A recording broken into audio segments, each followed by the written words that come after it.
utilizaban por aquel entonces tres tipos de cantares, os de amor, os de amigo e os de escarnio e maldicir. Aquelas secuencias musicais e poéticas trascenderon hasta os nosos días. Nos vimos os últimos cegos do país cantar e tocar a zanfolla, tocar o violín. Nos coñecimos, minto ao decir cegos, porque tamén había cegas. Nos coñecimos a cega de Gondela, a cega de Miranda, o Florente da Fontaneira, o cego de Aldixe, que nos deixaron pois todo o seu patrimonio, e nós temos a obriga de dalo a coñecer, porque é a filosofía e o pensamento, o sentimento do país. Utilizaban pezas moi bonitas, feitas ou encargadas, relataban crimes, ás veces, para que a xente coñecera por aquel entonces que facer idea de que non había xornais, non había noticieiros, non había radios, non televisións, e entonces enterábanse dos aconteceres pois porque cantaban os cegos nas romarías. A primeira que vos imos cantar en Parrafén, en xeito de interpretación que tiñan estes cegos.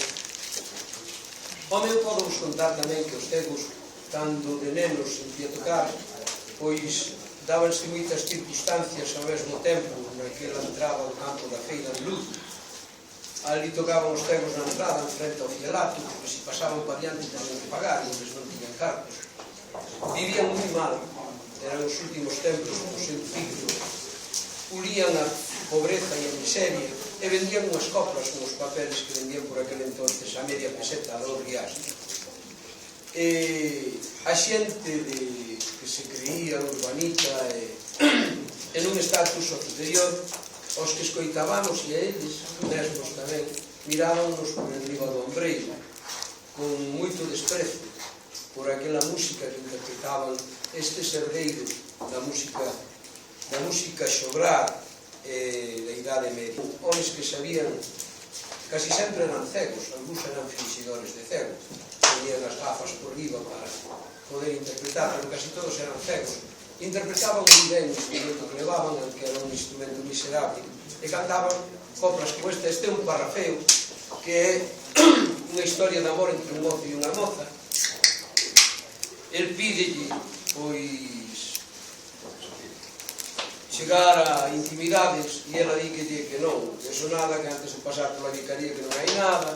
El promete que vai facer e desfacer, chego a non sei cantos e tal, e o día da noite de boda xa pincha, todas estas cousas que eran o que constituía o relatorio dos parrafeos. Este é o da Rosiña das Tanqueiro. Nos, ainda que o temos recollido, esta é unha versión das terras do Incio, alá en Lugo. Tamén se cantaba por aquí, eu teño versións recollidas pola zona de Ordes, e aquí, Rosiña que tamén era interpretada.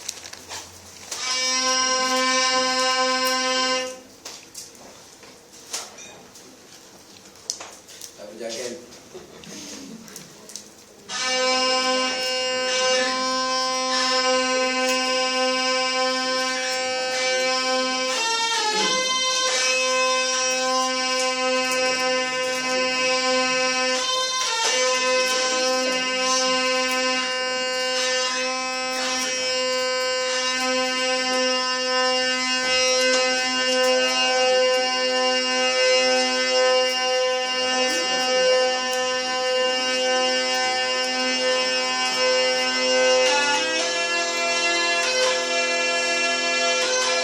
a Rosiña do Estanqueiro era unha gran costureira, e un día estaba cosendo no cuartiño da palleira.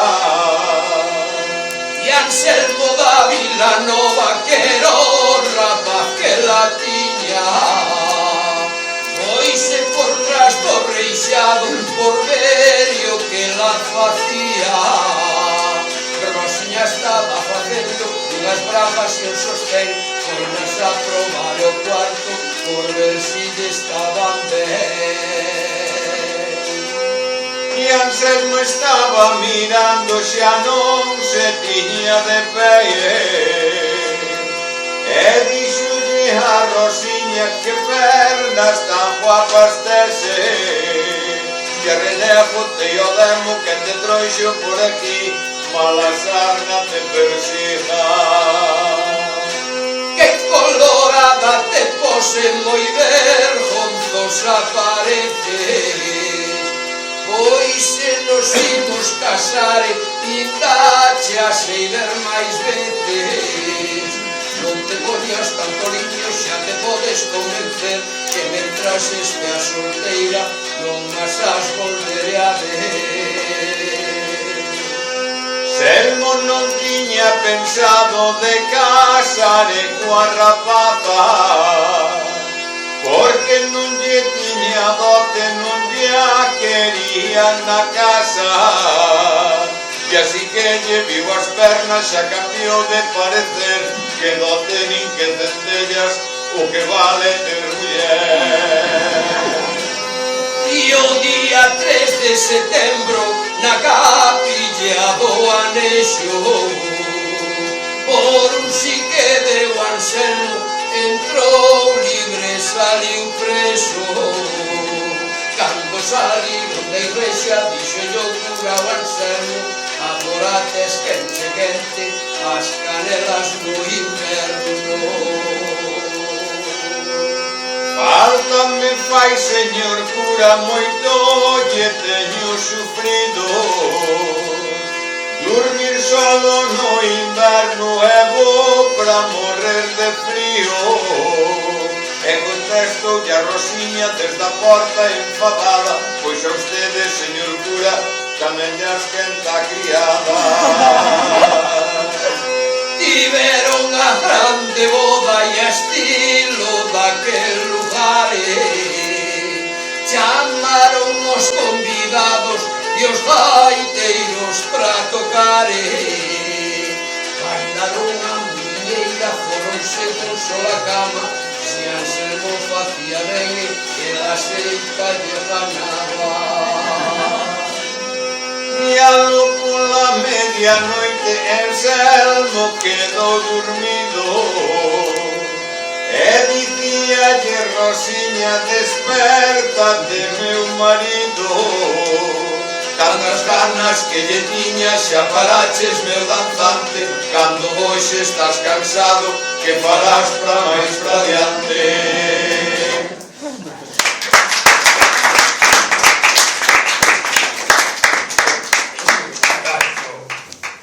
Mirade, outra das grandes mentiras que se nos contaron e que se nos contan é que este é un país sumiso. É un país sumiso desde o 18 de xullo do 36, en que entrou o grande xenocidio, non? Cantidade de xente, máis da que pensamos, está tirada en cunetas, en fosas comuns, e na parte de fora dos cementerios deste país, mortos alevosamente, e os que quedaron marcados polas palizas e polo silencio. Eso afogou toda a posible ilusión colectiva deste país e daquelas chuvias veñen estes lodos, non? Pero é mentira, neste país houve unha resistencia tremenda ao fascismo. Non era a cuadrilla de Foucellas, non eran os bandoleiros que estaban polo monte fuxidos, eran as guerrillas organizadas. Manuel Ponte Pedreira, natural de Ordes, mandou a cuarta agrupación guerrilleira que operaba en todo o centro de Galicia, en toda esta parte. Caeu en abril do 47, traicionado. Evidentemente a guerrilla foi traicionada por don Xosé Stalin, por Winston Churchill e por as demais forzas aliadas. Eles esperaban que ao remate da guerra, da Segunda Guerra Mundial, isto cambiase e volverse unha democracia tutelada polos aliados, pero unha democracia. Así invadiron o Val d'Arán no 44, 8.000 hombres que foron os que lle axudaron aos aliados a conquistar París. Pensade que na toma de París aparecían os tanques, eran Brunete, Belchite, Quijote, me parece, é dicir, eran os antigos republicanos, despois de pasar polos campos de concentración franceses, sumáronse á resistencia e ao exército francés de Leclerc. Pois ben, en abril do 47, nunha celada ponte cae en Fondao, en Avellán, cae xunto con outros dous Manueles, Manuel Díaz Pan e Manuel Rodríguez de la Asturiana. Caen cercados por varios cercos da Guardia Civil de toda a zona, masacran, non? Pensade que hasta o ano 52 a guerrilla opera e non é posible que a guerrilla aguante se non ten xente que lles dé acubillo. É dicir, hai cantidade de casas que lles dan comida e que lles dan acubillo en toda esta zona. Casas seguras, de feito, cando Benigno Foucellas cae, campa de plano, e vai cantidade de xente a cárcel.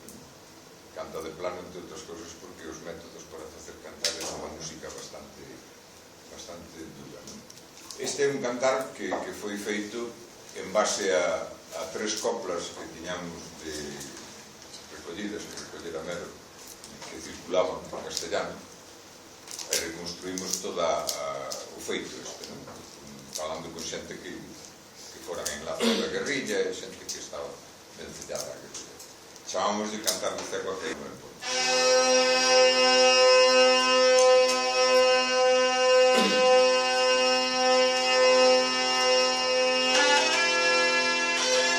Presten atención a un caso que causou rabia e dolores a Manuel Ponte Pedreira. Mataron-no a traiciones el 21 de abril, cosa que nadie contaba. Houve un combate en Fontao que al verlo dolor causaba. Estaba en casa segura xunto cos seus compañeiros, pero rebeldes fascistas con maneiras e palleiros. Y a las 6 de la mañana, siendo noche todavía, se preparan al momento para atacar enseguida. Comezado o tiroteo, Ponte non ve máis saída, botarse fora da casa se quere salvar a vida. Saben que veñen por ele e que ya teñen xurada por ser leal á República e de as avanzadas. Botouse fora dun chimpo e correndo en descoberta recibe un tiro no brazo xa na praza da Ribeira. Xa o teñen localizado e saben que está ferido. Seguen que o rastro de sangue, como casa recidos. Para poder librarse deles, deixa parte do armamento e raxe polo rejato, poñendo terra por medio. Como todo o mundo sabe, Manuel Ponte era valente, e na última ponía cargos un fusil cos dentes.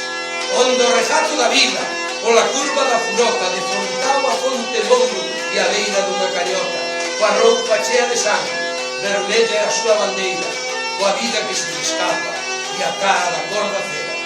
E ali atopamos fascistas, sicarios da rebelión, dándolle morte ao momento con sañé, sin compasión. Simpatizantes de enlaces despertan sobresaltados e botanse aos camiños coa intención de avisalos. Botan magníficos coxos, algo que topen na hiela, ao cabo de media hora vellan parte unha feira. Y a las 10 de la mañana hubo sus declaraciones a los hombres valientes, le arrujan los cojones.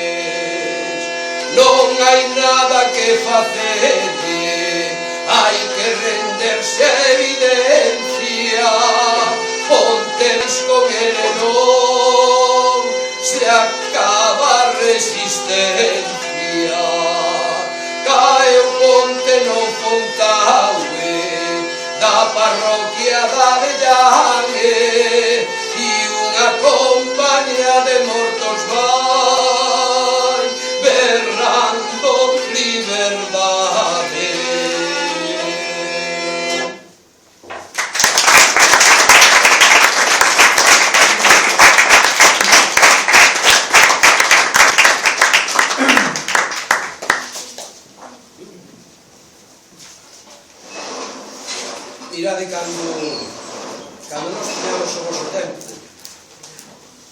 neste país nin quedaban cancións de amor en galego.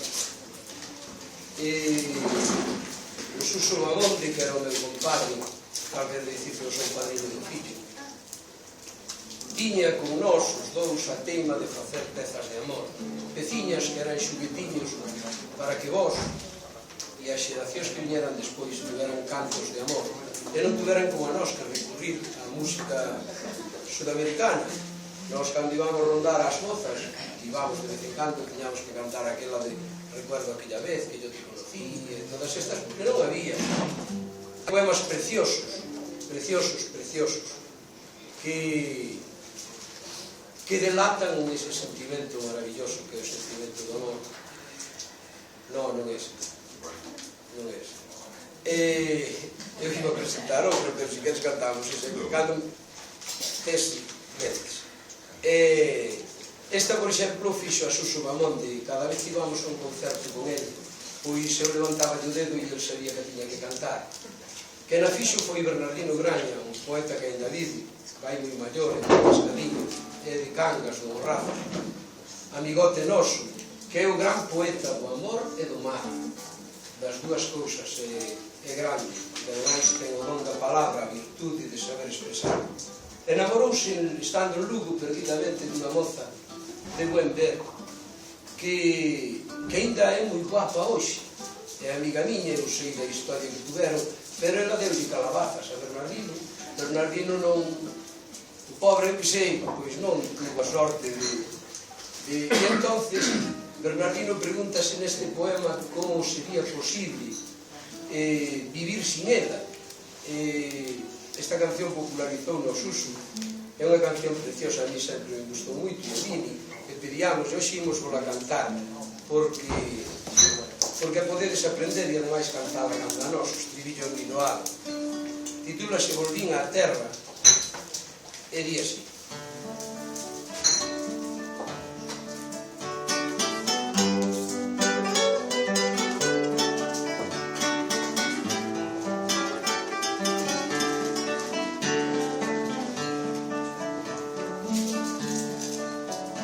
Quase morto vivín sen coñecerte, alo na chaira seca e por ao sur das rúas, onde ninguén me soubo dar mornura, onde ninguén me soubo dar mornura.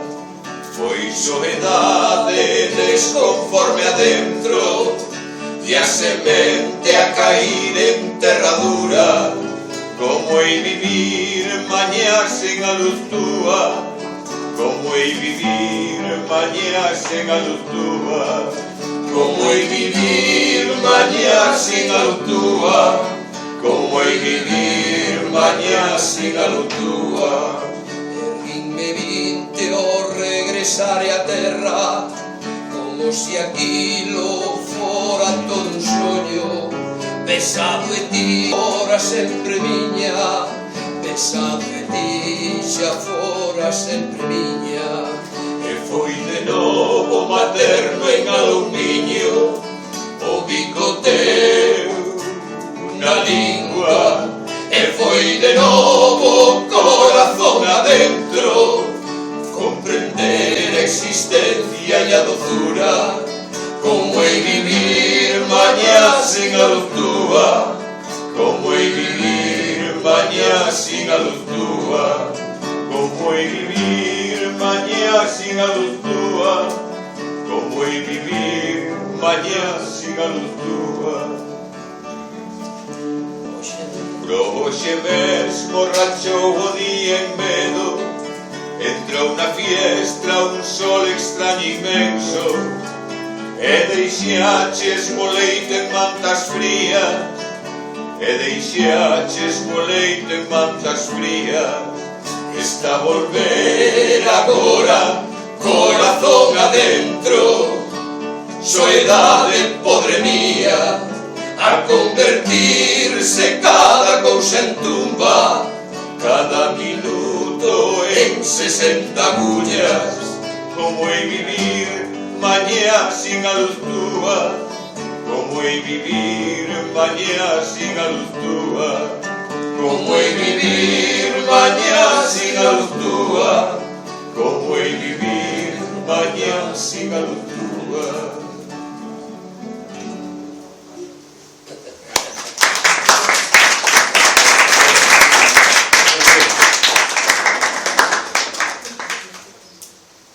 Imos vos cantar, presente a ti, esta canción que ven aquí. Esta. Penélope era a muller de Ulises. Ulises pasou 20 anos, din as crónicas, que ampara cos machistas sempre, que nas guerras. En realidade foi de Gamberna por aí 20 anos. Mentres tanto, a súa muller, pois quedou na casa, destecía de noite o que tecía de día para ter sempre disculpa e non caer na provocación que lle facían os amigos de Ulises. Díaz Castro, que é un poeta da Terra Chá, solamente por este poema que imos cantar, tiña xa razón de ser considerado un bo poeta. Ten moita máis obra poética, pero este é un dos mellores poemas posiblemente da poesía galega. Penélope fala desa extraña maldición que ten este país, que cada vez que parece que dá un paso adiante ven unha nacida e falle dar un paso atrás. Non temos máis que botar a ollada cara atrás, pero, por exemplo, o do leite, non? Parecía que iba nos anos 80 e pico, do 90, parecía que este país por fin levantaba a cabeza, que empezaba a haber movimento, e, bueno, veo a nacida, cortou as cabezas e agora estamos como estamos, non? Ou moitas outras historias que todos sabedes. É un poema non de derrota, é un poema para nós de necesidade de remoer, para sacar cada unha das conclusións que lle salen.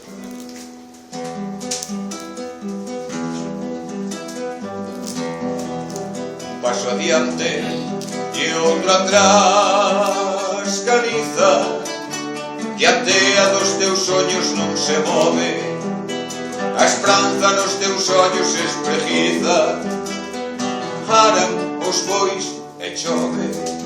E un cruar de navíos moi lonxanos che estrolla o sono mol como unha uva.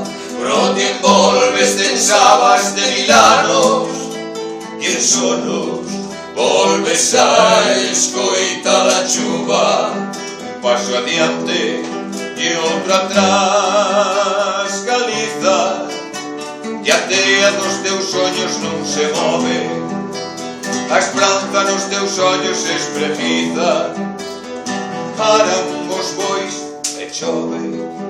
Traguerán os camiños algún día a xente que levaron Deus é o mesmo.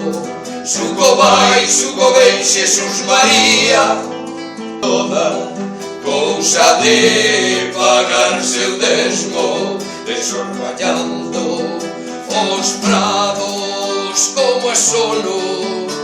O tempo vai de parga pastoriza, vais enterrando suco a suco toro. Un paso adiante e outro atrás, Galiza. un paso adiante e outro atrás, Galiza, e a tea dos teus ollos non se move, a esperanza nos teus ollos espreguiza, aran os bois e chove, aran os bois e chove.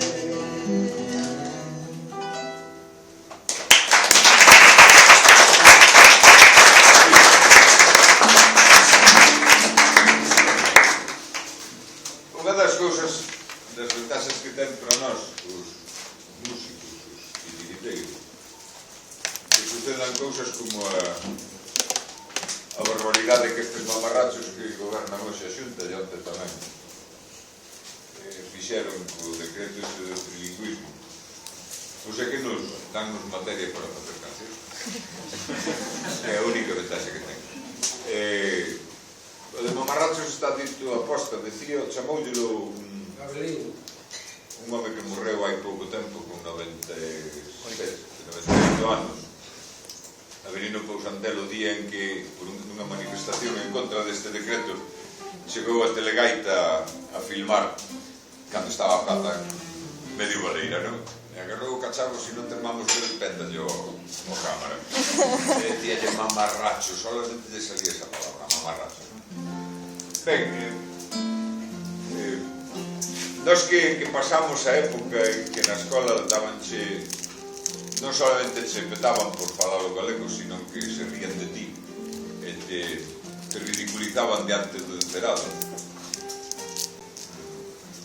Además, da maneira máis ignominiosa posiblemente que hace, decir, a ver, el perro ladra, la gallina cacarea, y el burro, sempre había algún que decía hornea.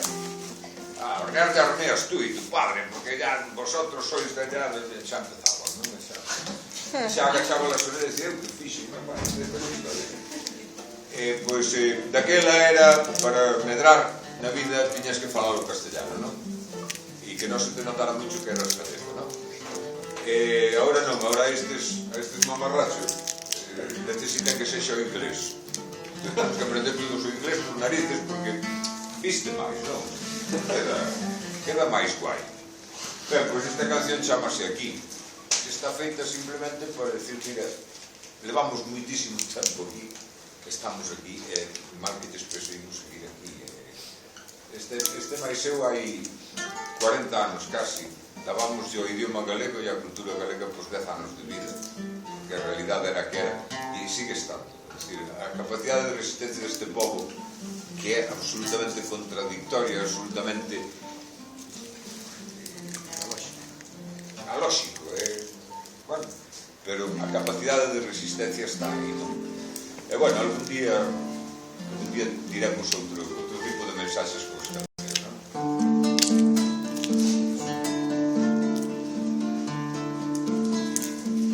Imos estando por aquí, levamos séculos aquí, neste sen norte, con esta fala e este ser, con este eterno escurecer, con esta noite. Vimos do fondo devagar, sen intención de renunciar ás madrugadas, e seguiremos por aquí, eternamente por aquí, fato de mentes aluadas. Pois procuramos unha luz, a nosa historia, esa luz que non se apaga, a luz de ser chegando a ser un camiñar de povo e fe en alborada. E arredaremos dunha vez o voso noxo, o voso fel que nos desnorta. Odio que tedes cara a nós, odio tamén de vos pra vos, guerra de idiotas. A matria clama corazón e liberdade na razón do sufrimento. Vos reclamades per vivir no privilexio de exixir sometemento.